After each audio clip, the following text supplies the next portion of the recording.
So, pinuputok nila sa utak. Hindi naman literal na.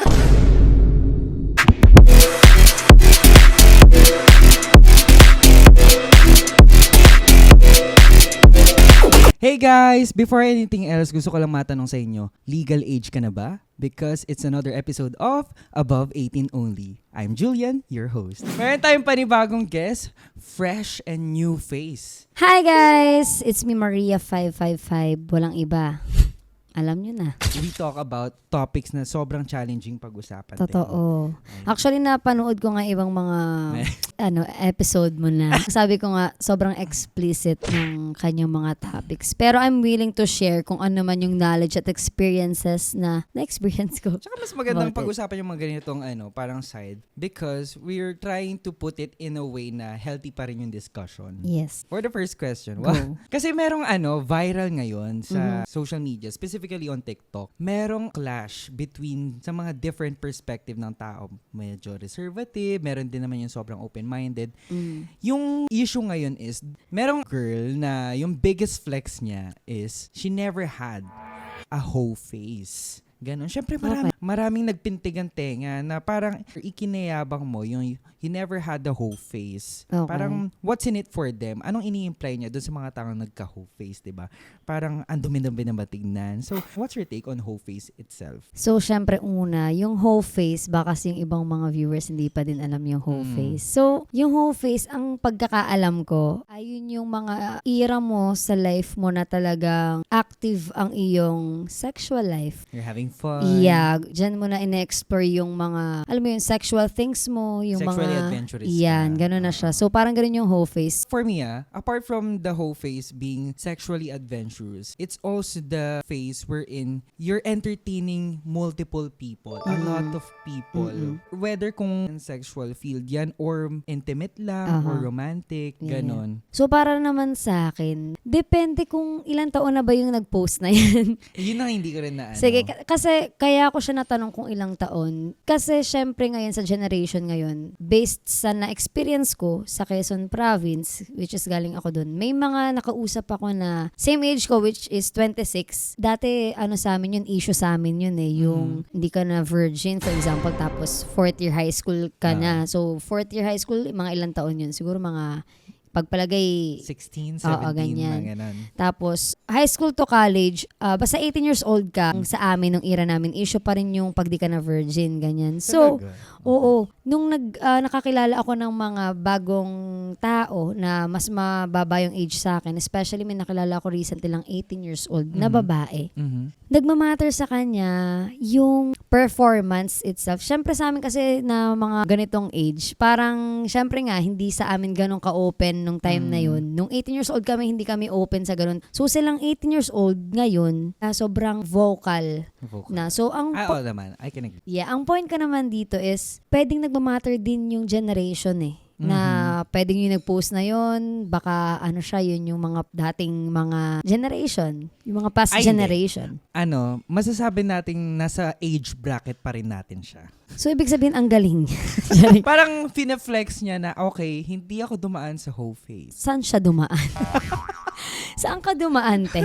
Pero respect naman ako. Like, meron naman talagang nire-reserve talaga yung virginity nila, yung kanilang sarili. Meron kasi akong mga nakilala din na tao na yung sexual thing ay tinitingnan nila as energy. So, pwedeng baka may ganong perspective si yung nag-post na ganun niya tingnan yung sexual, na ganun ka-precious, ganun ka-sacred, which is okay and mas better nga for me. Ang mahirap kasi ngayon talaga is sa sobrang open natin na halos lahat ng people, kumbaga norm na yung whole face naging norm na siya. Which is parang hindi siya applicable para sa lahat. Okay. Kasi ang social norm, parang pangmasa ang kinikater. However, since it's a whole face and it does not cater everyone, parang it's defeating the concept na social norm siya. Yeah, oo. Okay, gets. Alam mo yun, kaya siguro kaya siya binabatikos na parang nakakagulat yung pinost niya na hindi ako dumaan sa whole face. Okay. Pero Pero, para kasing point niya is, tinitingnan niya yung sexual or nagbibigay ka ng energy sa iba't ibang tao, ay nire-reserve niya lang yung sarili niya. Kasi siguro para sa kanya, alam niya yung value niya din. Well, hindi ko naman sinasabi na porque nag-ho-face ka, hindi mo naman alam yung value mo. tama naman. Kanya-kanya naman yun na ano. Pero pakiramdam ko lang dun sa nag-post na yun, siguro pwedeng ganun niya tinitingnan yung ho-face Parang thing. iniisip mo na lang yung sarili niyang perspective. Oo. Why she said that. Yes. You mentioned virginity. Parang there's a judgment kapag ka nawala. Why do you think there's a judgment kapag ka nawala yung virginity dun sa ano nyo? Ira namin. Ira no? nyo. Kasi nasa parental pa rin siya ba? Pwedeng yung mga magulang namin ay yung parenting style na ginawa sa amin is yung old school type. Basically, ito yung tama, ito yung mali. So, binigyan tayo ng ganong pag-iisip nung parents natin na mali ito ang pwede mong gawin. Kaya sa amin siguro naging big deal kasi nga, itinatak sa amin ng parents namin na hindi ito tama sa ganitong age. Yung era natin, parang unti-unti siyang nagsishift, di ba? Iyon. Na parang bumubukas. Pero Yes. lalo na dun sa era nila na sobrang strict. Yung mga panahon dati talagang sobrang balot na balot. Pag nga hinolding hands ka lang, ikakasal ka na. Ngayon kasi sobrang naging open na. Ang bilis ng shift talaga natin. Habang tumatagal, mas nagiging loud yung voices ng mga bata. Tapos mention ko lang din, na yung na-meet ko na 18 years old na babae na yun, nakaano ko siya, na-experience ko siya. Na-experience ako sa mga babae, pero sa kanya ko first time, kasi siya yung pinakabata na na-experience ko, 18 years old. Wait lang, so ilang taong ka nga ulit? 26. Wait lang, so 8 years gap. Oo. Okay. Babae naman to, te. So, parang babae. airy naman to. So, ano ba, yung time na you're with her, do you feel like a part of you, ay, tita ako, tita niya ako. Medyo, parang sabi ko, hala, Okay. ito masyado pa siyang bata. Pero ako naman dahil, Sariwa pa, ganun. alam mo yun na, minsan kasi, ito no hate guys minsan kasi, hindi naman lahat. Pero may mga 18 years old na madaling ma-automate. So, manipulate. don't tell me, inuto mo? Hindi naman, Okay. pero ganun lang sila kabilis bumigay. Like, bigyan mo lang sila ng mga sweet words na pinaramdam mo lang na, okay, pinapahalagahan mo lang sila. Oo. Mabilis silang bumigay sa ganun. Alam mo bakit? Oh. Kulang pa sila sa experience. So, they feel like yung pakita mo sila ng basic decency, sobrang special na sa kanila nun because it's their first time discovering such new things, di ba? Ayun. Iba din yung feelings pag first time mo eh. Kaya siguro ganun yung energy nila na sobrang exploring pa nila, bago sa kanila yun. Oo naman. Bilang 26 years old, tapos 18 siya. So akin, okay, may mangyari sa atin. Okay na yun. May nangyari sa atin, magjojowaan na tayo. Hindi ako ganun. Parang, okay, fine. It's okay. It's a one night thing. Oo, parang ganun. Tapos siya, ganun din naman ang akala kong isip niya. Kaso nag-message siya sa akin after siguro mga 2 weeks. Nag-message siya sa akin ng, miss mo ba ako? O ako naman, ako naman, te. Teka. Ang sagot ko, dahil ayoko nang masyadong clingy na, ano ba, isang beses lang nangyari, parang ang uwi mo naman mag-react na So, parang, naramdaman mo na parang clingy na siya nun? oo, so Okay. sabi ko, sakto lang. Sabi ko ganun, sakto lang. Tinatry kong maging honest na. Yun talaga yung reaction ko eh, na sakto lang talaga. Hindi ko naman siya sobrang namis or what. Walang ganun. Mga ganun yung reply ko, medyo cold na, sakto lang, blah, blah, blah. Tapos sabi niya, bakit? Bakit sakto lang? Hindi ba ako magaling? Sabi niya ganun. Sa akin, hindi naman sa ganun. Sadya lang talagang hindi ako clingy. Tapos sabi ko, bakit mo natanong yan? Sabi ko, nagmamatter ba sa'yo yun? Tinanong ko siya ganun. Sabi niya, oo eh. Tapos seryoso, walang haha, walang anything. Oo eh, nagmamatter sa akin. Tapos naisip ko, sabi naman yung mga 18 years old ngayon, sobrang focus nila dun sa naging performance nila. Feeling nila, ginigradean sila. Alam mo may yun, yung pride parang, sila doon. Oo, kung parang, how they, made you satisfied. oo, na parang tinatanong niya na hindi ka ba na-satisfy, hindi ba ako magaling. Mas doon siya nagpo-focus na ako naman, hindi naman yun yung focus ko. Parang sa akin ay yung more on connection na Yes. like, yung wholesome ba? Yes. Given na may nangyari sa amin, pero ang ano ko lang sana is yung wholesome ba na nag-uusap kami, kung may Yes. kailangan mo ng kausap about sa anything you want, pwede naman akong makinig, ganun lang. But not on the romantic side. Oo, hindi pa ganun. Okay. Ako, pag nakikipag-kimpim paraas ako, parang mas focus ako dun sa feeling ko, sa parang feeling ko habang nangyayari sa atin, yung connection natin dalawa during na nangyayari. So, ibig sabihin pala, habang ganun yung feeling ko, siya, ang feeling niya, kailangan magaling ako, kailangan masatisfy ko siya. So, parang hindi siya pure. So parang they're seeking validation na magbo-boost ng ng ego nila Yan, na oo, okay, ang exactly. galing-galing ko. I'm a catch. match. Parang Oo, ganon. kaya parang medyo sabi ko, bakit ganito na ngayon ang mga first and Pero since parang there's this idea of trying to build a connection after the sex. Okay. Matanong ko lang sa'yo. Have you ever been in a long-term relationship? Oo naman. So, dun sa span ng long-term relationship mo, was there sex? Sorry po, mama. Opo. Hindi mo na kailangan sabihin kung babae or Oo, lalaki. wag na muna. At baka mapanood ng nanay. Ay, sabihin natin, there's It's sex. Okay. Mhm. Do you believe that sex matters sa relationship? Actually, medyo torn ako sa gitna.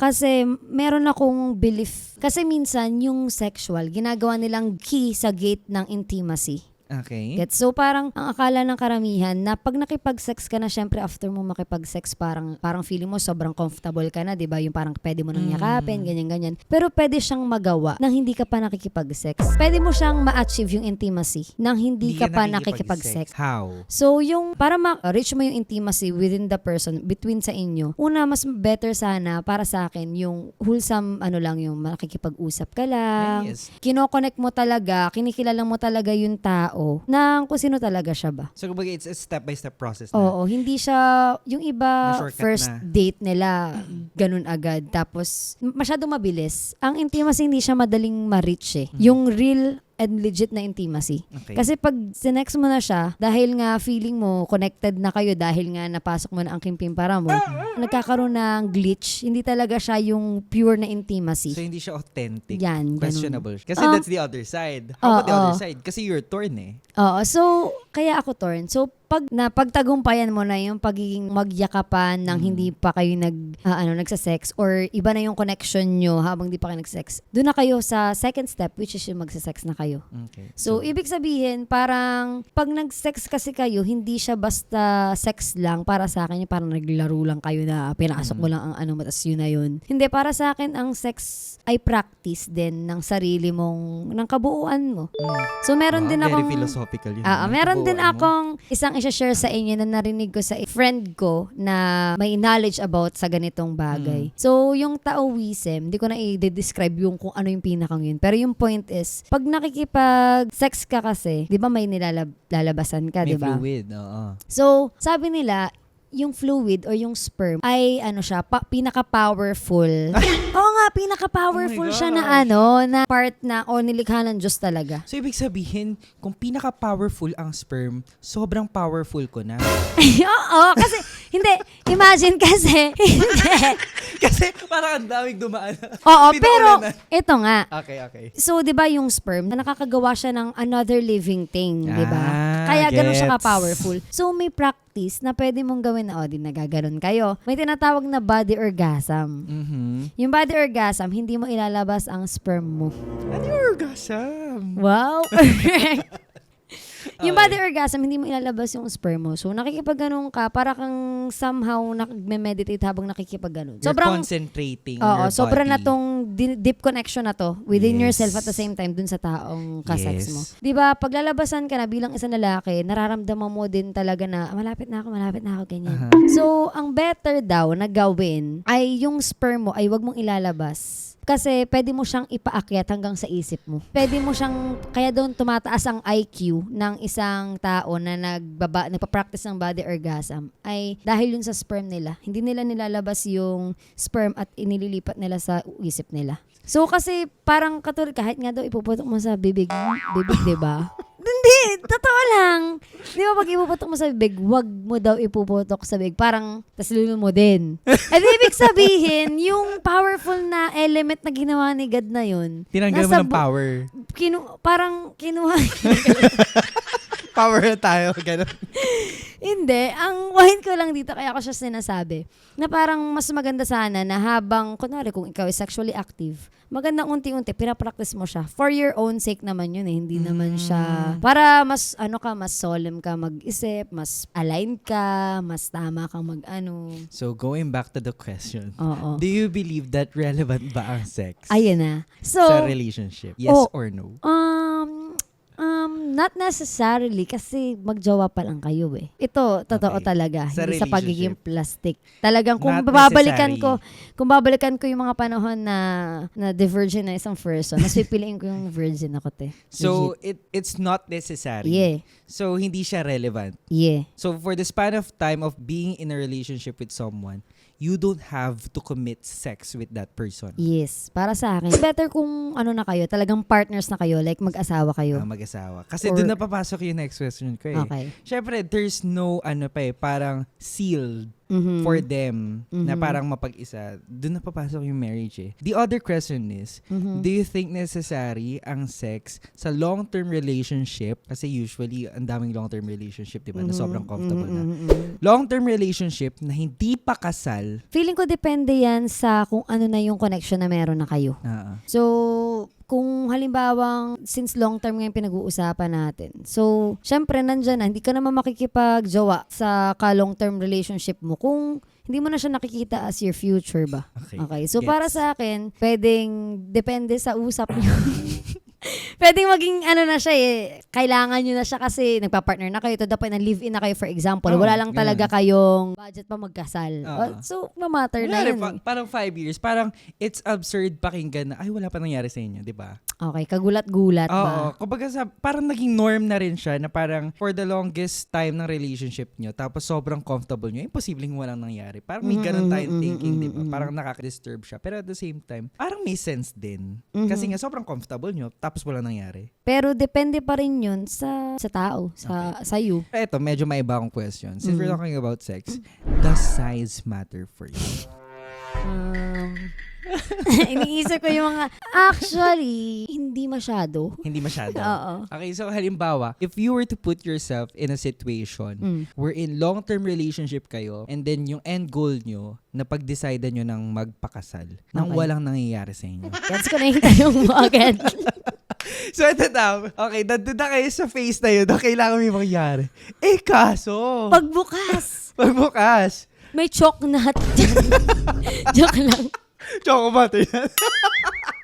Parang nakita mo, benching ko. Parang gamunggo. Ano yan munggot eh? Parang kuntil. Alam mo sa So, tenga. if ever man nagana na mangyari, pero since mahal mo naman yung tao, how would you feel initially? Parang matatawa To ka be ba? honest, parang masyashock ako. Hello.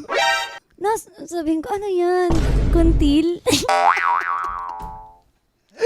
Alam niyo ba yung kuntil? Yung sobra dito sa tenga? Yung gano'n. Meron ako!